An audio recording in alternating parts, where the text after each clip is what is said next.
Halo semuanya, salam inspirasi. Jumpa kembali bersama saya Bruder Lau FIC.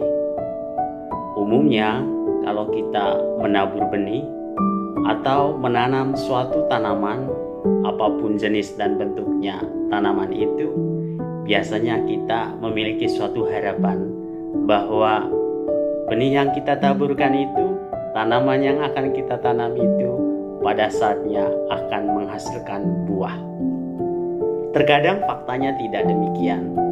Saat benih yang kita taburkan dan tanaman yang kita tanamkan itu tidak sesuai dengan harapan kita, atau bahasa kerennya sekarang itu tidak sesuai dengan ekspektasi kita, kemungkinan besar pada saat itu kita akan merasa kecewa, sedih, bisa juga marah kali, galau.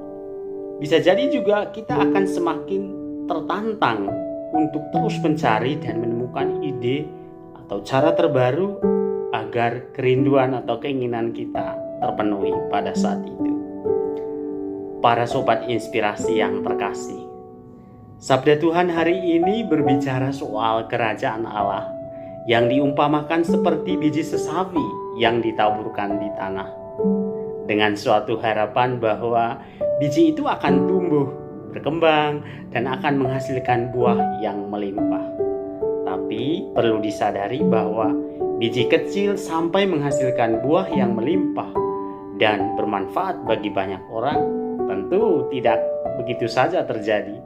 Pasti biji itu membutuhkan proses dalam ruang dan waktu yang kadang-kadang kita tidak tahu.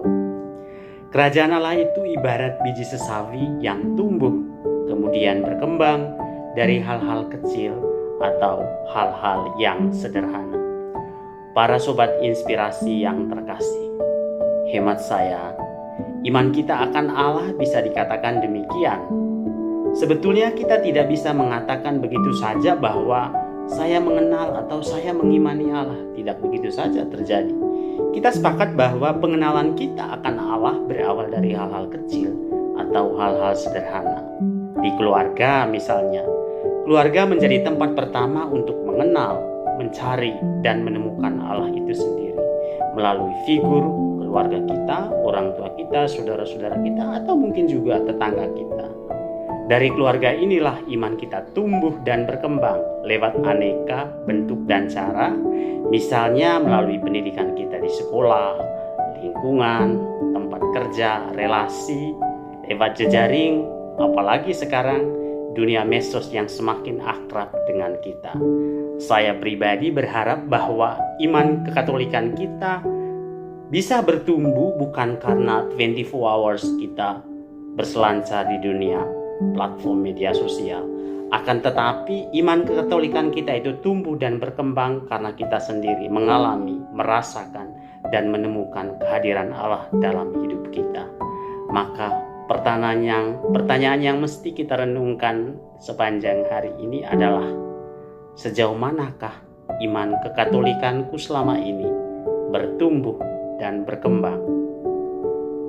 Apa yang membuat iman kekatolikanku mandek atau tidak bertumbuh, tidak berkembang? Dan apa usaha konkretku agar iman kekatolikanku tetap bertumbuh dan berkembang dan berbuah bagi diriku dan sesamaku? Salam inspirasi, Tuhan memberkati.